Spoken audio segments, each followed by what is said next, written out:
Hey guys, welcome back. In this video, we're going to be taking a look at the Mighty Morphin Power Rangers Green Ranger, aka Tommy Oliver, made by SH Figuarts. From the box, it has a nice big open window so you can view the toy really well, a nice big picture of the Green Ranger on the side, as well as having the Mighty Morphin Power Rangers 20th anniversary logo at the very bottom of the package. The back of the package gives some information on this toy, but it mainly shows the different pictures to give you possibilities of poses and all that to show you the great range of movement it has. The sides of the package are pretty basic, nothing all that special. It does have the Green Ranger name on the side of the package in gold, and then the top and bottom has nice green foil lettering on the sides. On the other side, it does have a nice picture of the Green Ranger as well, so it does give you a nice look at the details of the helmet and shield and all that. Again, it has a Mighty Morphin Power Ranger logo on the side, which is under the Green Ranger picture himself. Familiar with Power Ranger toys made by SH Figuarts, you got a pretty much good idea of what they're going to bring to the table with these toys in terms of articulation and all that kind of stuff. I'm going to show you each little piece, piece by piece as I go along with the details, articulation, accessories, and all that kind of nice stuff. And at the end, I'm probably going to do a couple pictures just to show you some good poses as well. And to start things off with this video, I'm going to start off by showing off the details of this toy.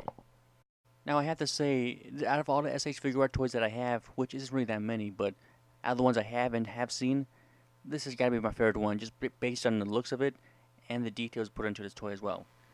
It also doesn't hurt that the Green Ranger has been my favorite Power Ranger since I was little, as well as the same goes for a lot of other people as well. As you can see here, they painted a lot of good details in it. They had nice little silver dragon teeth all around it, as well as the white, the black nostrils, the black eyes, ranger mouth, and the shape of the helmet looking just like it's supposed to look. One good thing that they had here that they did was not only did they do the red diamond on top right here, but it also has the gold border around it as well, so it makes it look more like it should, but it's also a really good details that they're able to get something so tiny painted in without any problems. The Green Ranger shield looks just like it's supposed to look, more through the Japanese version as opposed to the early American version they had. But all the sculpted detail and painting detail on it is there and displayed. It also has gold bands that go under the arms as well that hold it in place, which is more for looks than it is actually the toy. You can see he has the gold bands on his biceps, as well as the gold strap around his glove as well. And to make this Ranger different from the other Rangers, he actually has the green triangles on each side of the gloves and on the boots, as opposed to the regular diamonds all the other Rangers have. And it's not just painted on her, it's actually sculpted on her as well.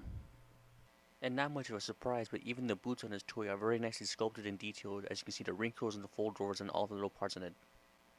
And one thing that kind of surprised me about this toy is that they put so much little detail into it. They actually have a dragon coin sculpted into the morpher right here. First off, you can see it's gold like it should be. It has the red band where it normally is, but you can barely see it here. But it does have the dragon coin right there. And the only thing missing for 100% accuracy is the white lettering around the morpher, which it doesn't really matter because it's so small it doesn't really going to be noticed anyways. And as you can tell, this toy comes packaged with a lot of accessories from the Dragon Dagger to the Sword of Darkness to 5 different sets of hands. All the hands are nicely sculpted as well. You can see the sculpting on top of the hands. You have posing hands here. You have hands to hold the Dragon Dagger. You have fist hands, as well as hands to hold the Sword of Darkness left and right for each side. And he also has the other 2 pairs, which is for posing, which is connected to the toy right now. You see the one here, and then the left hand. And this pair of hands is the ones I use mostly because it's the one that has the actually play the flute with. Looking at the weapons, you can see the Dragon Dagger is fully detailed, sculpted, and really good paint job from all the different brass, gold kind of colors to the green, silvers, and blacks. Really looks really nice. Sword of Darkness also looks really nice as well, looking the way it's supposed to look, and it has a great looking paint job all the way through. One thing that is pretty neat is the little red crystal in the middle of the sword. As you can see here, it is translucent, so you can actually look right through it as well. Not really look through it, but light shines through it and it brightens it up like this, as you can see here, which looks really good. Now, in case you haven't ever changed hands on any of these toys, they're pretty much like a Hot Toy Sideshow Collectibles type toy, which pretty much all you have to do is get a hold of the toy's hand or the arm, grab the hand, and just pull. You hear like a little pop, and it takes the hand right off. You see here, it's just a peg and a hole, so it's easy to get it in and out. And you put it back in, and it actually makes a pop sound, so you know that it makes a good connection to the toy.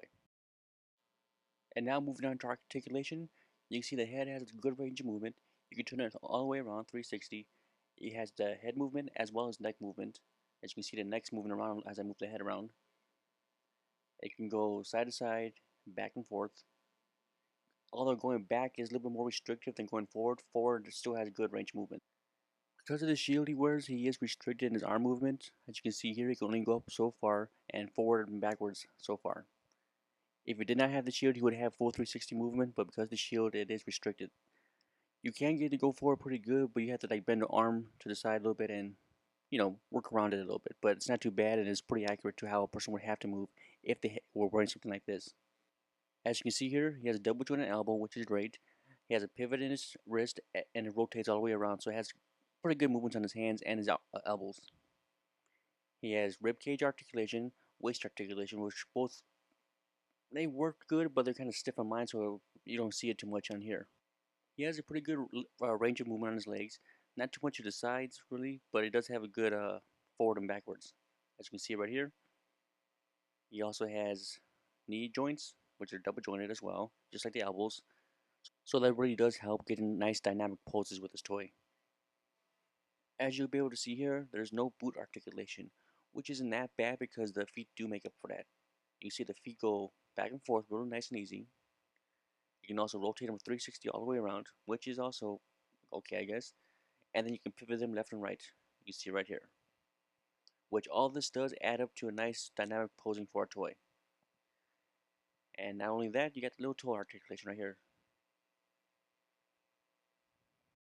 Now going back a little bit, as I mentioned before, there's several different hands.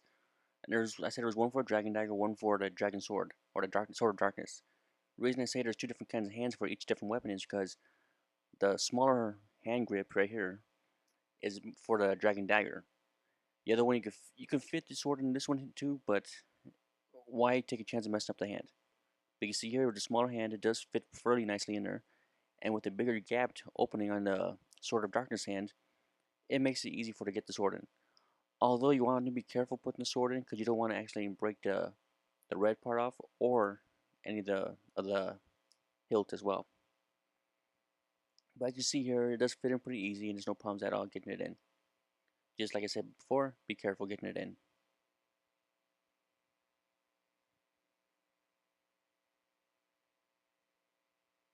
Now if you were trying to put the sword into the smaller hand, it wouldn't fit too well, or you have a greater chance of breaking something on this. So use the correct hand with the correct weapon. Another nice thing about this toy is that they actually gave him his own holster for his dagger. Unlike the older toys, they usually just recycle the gun holsters for the dagger. But you see here, the dagger fits in nice and easy, and it fits in pretty tight. There's really no problems with it falling out on my toy, so if you put your dagger in your holster, you'll be just fine. And no worries about it falling out and losing it. And one last thing to go over is the size. And I found a few little things I had in my collection to help demonstrate the size of things, so hopefully you guys have some of these toys to be able to find out. And as you can see here, I got a whole family of Green Rangers to show you guys to compare it to. We have the original Mighty Morphin Power Ranger Green Ranger, the Super Legends Green Ranger, which is, I think two of them are called the Super Legends, I think. And then we have the 2010 Green Ranger, as well as like a little cheap statue type toy as well. And I can't forget the Flip Head Power Ranger as well, which is one of the older ones from the early 90s, mid 90s. So seeing all these together, you get a pretty good idea of how tall this new SH Figuarts toy is.